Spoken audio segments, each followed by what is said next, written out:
pag-aaralan natin ngayon, Bridge Over Troubled Water. Kinantayan ni Simon. Kasama dyan si Garfunkel. Plucking yung tutorial na gagawin natin ngayon. Pero ituturo ko naman kung ano yung mga string na kakalabitin nyo at kung ano yung positioning ng mga daliri nyo. Inuulit ko, hindi ito base sa tabs. Sa mga hindi pa marunong bumasa ng tabs, para sa inyo tong tutorial na to. At shoutout nga pala kay Renji Abaray. Parang kilala ko to. Tapos si Gawex, yan. Lagi yan, pinag-aaralan yan yung mga April was Bingo and Jimmy na tutorial natin. Sa mga gusto matuto ng Bingo and Jimmy songs, meron akong playlist dyan. Dalawin nyo na lang yung aking playlist. Okay, tara. Okay, ang ginawa ko rito guys, nilagay ko yung aking kapo sa pangatlong fret ng ating gitara. Okay, pakita natin yung intro nyan. Okay, papasadahan ko muna yung intro nyan bago ko siya ituro sa inyo ng bawat chord. Okay.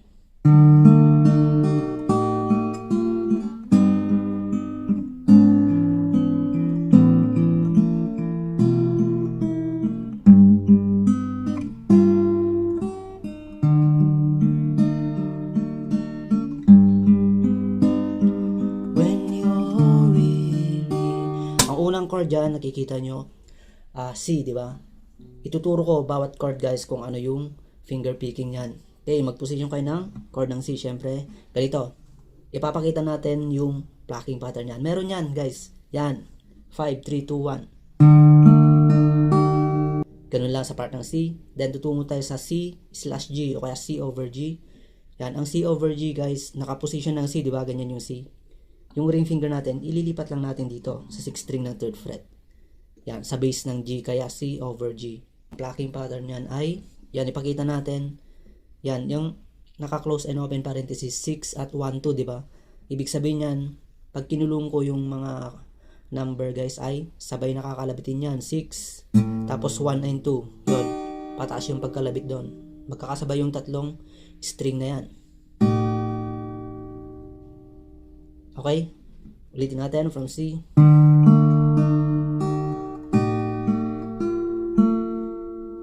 Okay, dito sa C over G. Okay, sabay yung tatlo. 6, 1, 2. Ganyan yung position, di ba? Then, 3, 2, 3. Pero yung 2 dyan guys ay pipindot natin itong 2nd string sa 3rd fret. Bali itong hinlilit nyo yung gamitin nyo. 3, 2, 3. Ganun siya. Okay, nakapindot yan guys ha. Yung 2, nakikita nyo, 2nd string, ibig sabihin yan, nakapindot sa 3rd fret. Ganun lang naman. Okay, ulitin natin. Sa C over G. 6, 1, 2 sabay. Then 3, 2, 3. Ganun lang, pagsamahin natin yung C at C over G.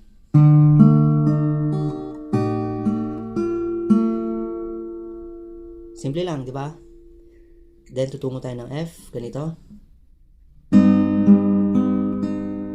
Ganun lang. Yan, pakita natin yung plucking pattern. 6 and 2 sabay. Then, 4, 3, 2. Ganun lang sa part ng F. Okay, pagsamahin natin yung tatlo.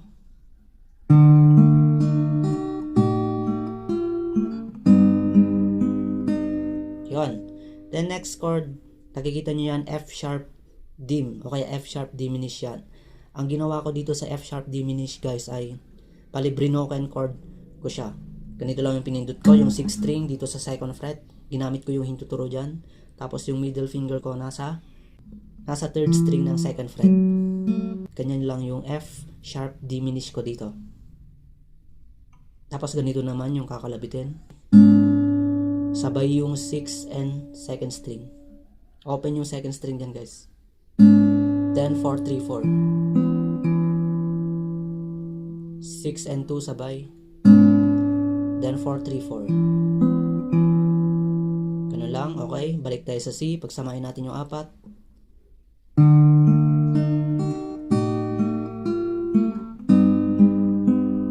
Ito. Okay, next chord natin ay C over G ulit. Pero iba yung position ng daliri dito. Bali ganito yan. Galing sa F sharp diminished, di ba? Yung middle finger ko naiwan dyan, yung 3rd string, 2nd fret. 3rd string, 2nd fret, naiwan, di ba? Then, yung ring finger ko, pinindot ko lang yung base ng G. Yan, dalawang string lang yung napindot. Then, ganito yung pag-pluck dyan. Sabay yung 6 at 3rd string. Then, 4, 3, 4. Okay, yung 3, 4, di ba? Yung 3 na dyan, guys, inalis ko na yung nakapindot na middle finger ko. Inopen ko na yung 3rd string dyan. Then 4, ganito. Okay, 6, 3, di ba? Then 4, 3, 4. 3, pero naka-open na yung 3 dyan. Then babalik sa 4. Ganun siya sa part ng C over G. Okay, ulitin natin from C.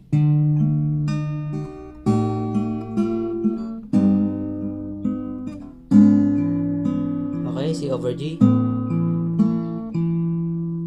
Then yung Asus, guys, Asus 4 yan. Ganito lang, isang string lang yung pipindutin sa 3rd fret dito. Tapos sabay yung 5th at 2nd string. Then 3. Lilipat ka agad sa A. Ganun din, same sa Asus ang plucking pattern yan. Sabay yung 5th at 2nd string. Then 3rd string. Ganito siya. Okay, balik tayo sa C. Tsagain natin yan, guys, para hindi kayo maligaw.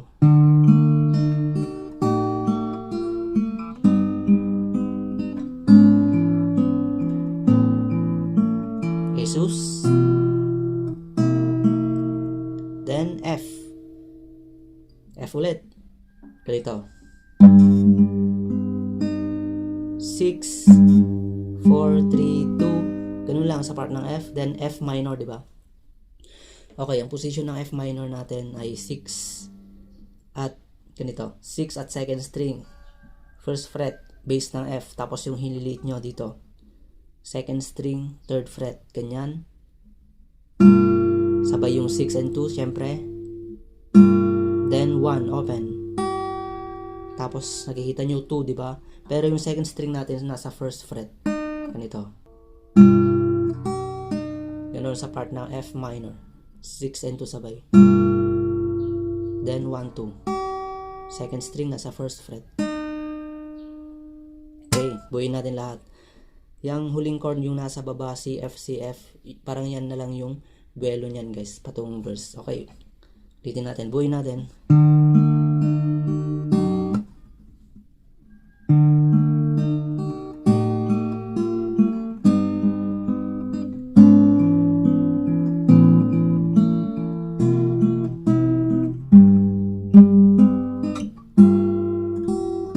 Okay, then C.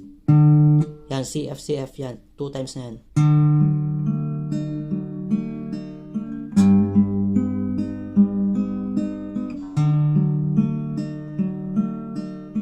Okay, ang pag-pluck dyan ay dito sa C ay 5, 4, 3, 2, 4, 3, 2, 3. Yan. 5, 4, 3, 2, 4, 3, 2, 3. Then sa F ay 6, 4, 3, 2, 4, 3, 2, 3. Then babalik sa C. 3, 2, 3. Then sa last F ay 6, 4, 3, 2. Then strumming nyo. When you're weary. Ganun lang. Buuin natin lahat. For the last time, buuin natin yung kanyang intro kasama yung C, F, C, F.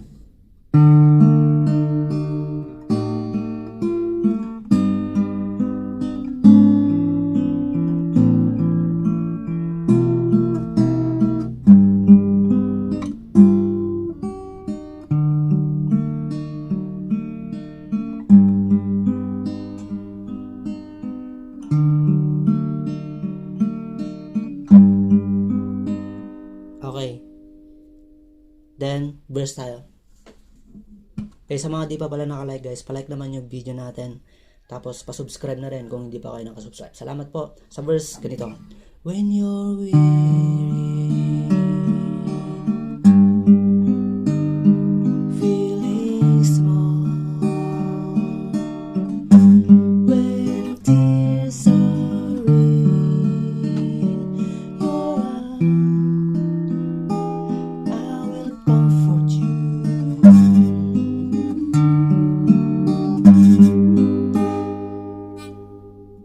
Okay. Ipapakita natin yung chords then lyrics. Yan. When you're C, then F, feelings F, then meron kayo nakikita dyan, yung C, F, di ba, twice, then F, B flat, then F, ganito, mabilis yan. When tears are, okay, F, B flat, F, when tears are, ganun siya, then C, in your D minor, o kaya D minor 7, pwede nyo gamitin yan guys, yung D minor 7, ganito, first at second string nakaipit sa first fret, then third string, second fret, pero kung hindi kayo sanay dyan, pwede nyo banatan yung D minor, okay. When tears are in your eyes, I will see, comfort you, F, C, F. Ganun lang yung verse niya guys. Then tutungo na yun ng refrain. Okay, refrain tayo. Okay, ang gagawin sa refrain ganito.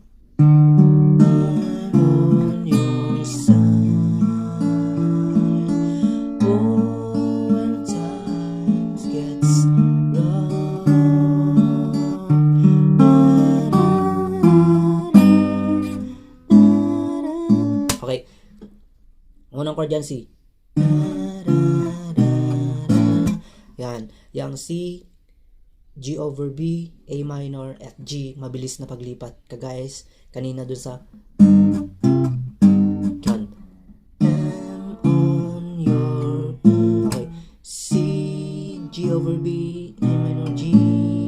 I'm on your side. Makikita nyo naman yung lyrics niya dyan guys. Nakatapat yung bawat chords.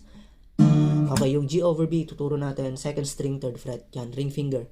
Tapos, itong hintuturo, fifth string, second fret. Kanya lang, dalawang string. Yan, syempre, yun yung mga kakalabitin yung string.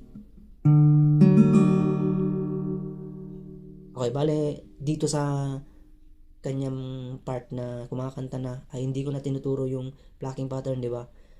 Emphasize muna natin yung mga chords, then, sigurado naman ako, pag kabisado nyo na yung mga chords at yung kanta nito ay kahit anong plucking yung banat nyo dito sa kanyang verse and refrain chorus ay pwede nyo siyang dagdagan ng plucking kung gusto nyo. Okay. I'm on your side. Then G7 doon sa part ng oh when times, then C gets rough, C major 7, aalisin nyo lang yung hintuturo. Then, C, 7, naka C, idagdag nyo lang tong hinlilit, third string, third fret. And, tapos E, friends. Ang ginawa ko sa part ng E guys, galing sa C7, di ba? And friends. Bale, ang ginawa ko, 6 at first string na lang ang kinalabit ko dun sa part ng E. Galing sa C7. And friends. Then D, just. Okay, yung just ay D yun. Chord ng D. Just. Then F. Tapos yung F sharp diminish, tinuro ko na kanina yung dalawang string lang. Yan. Then G. And friends just can't be found. Ulitin natin yung refrain.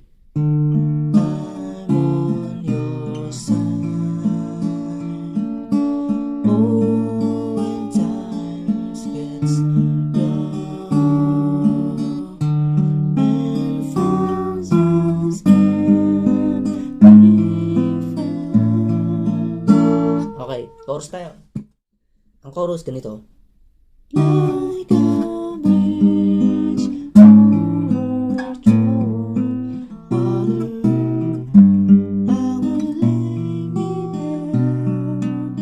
Like a bridge over troubled water, I will lay me down.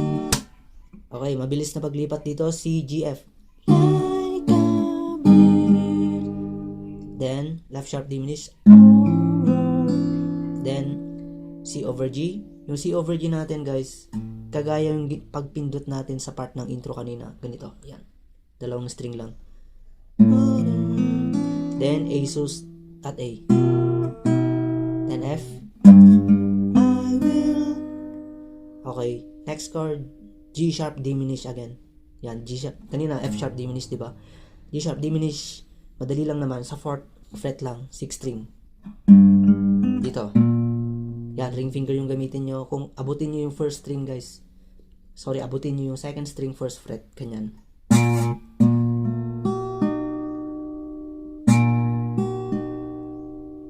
Then A minor. Yan, din ulitin nyo yun.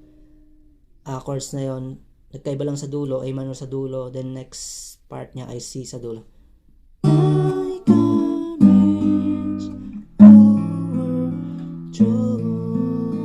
Okay, dito sa C over G pala, ganyan, di ba? Idagdag nyo na lang itong hintuturo nyo, 2nd string, 1st fret. Mas maganda kasi yung pandinig ko pag dinagdag natin yan. Then A sus, A, F, G sharp diminished. Yan, 6, 1, 2 yung kalabit dyan. Then A minor.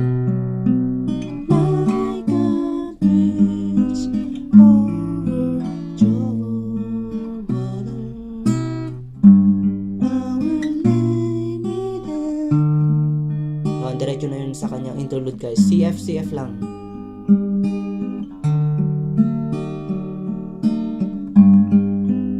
Yan, dalawang beses yan. Okay, then next, 2nd verse, same chorus then. Tugtugin na lang natin siya. When you're down and out, when you're on the street,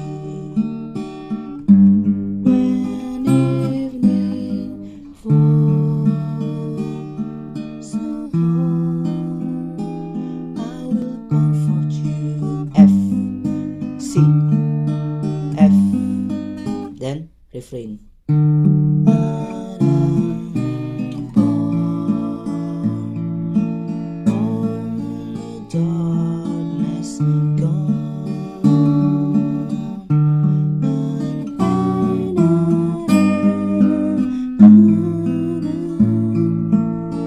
Madali lang, di ba? Ulit-ulitin nyo lang, then chorus.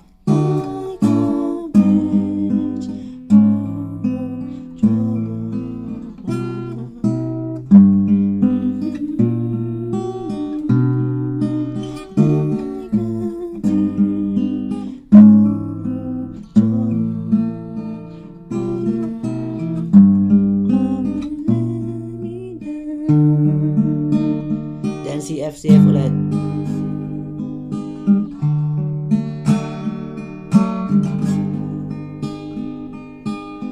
Four times yung ulitin. O kaya 4 times, 6 times. Medyo matagal doon, di ba? Sa part na yon, bago pumasok sa 3rd verse niya, medyo matagal siya. Pero CF, CF lang yun. Then 3rd verse na tayo agad. Tugtugin natin. Ceylon, Silver Girl. Ceylon, Silver Girl. Sailing by.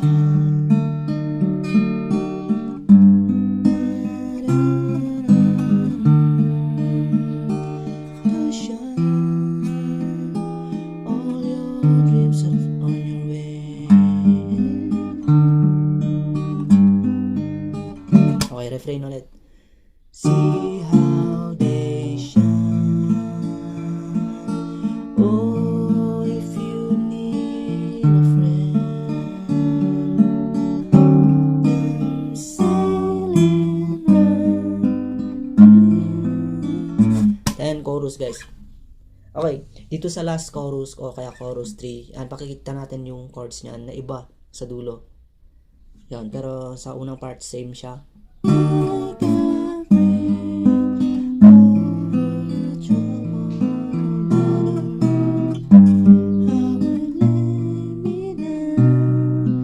Okay, dito second part meron siyang naiba. Tignan nyo.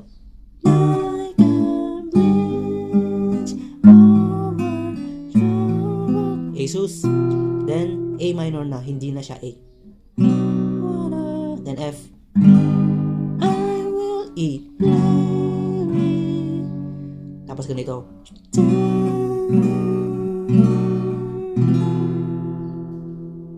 Okay, mabilis dun guys. A minor. Tapos yan, A minor plus major 7. Tuturo natin. Yan, A minor, di ba?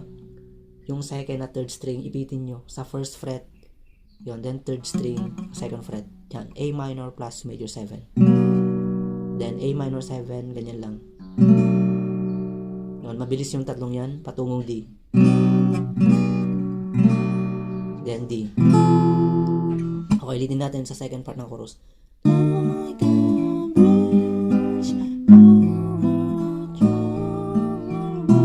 A minor, F.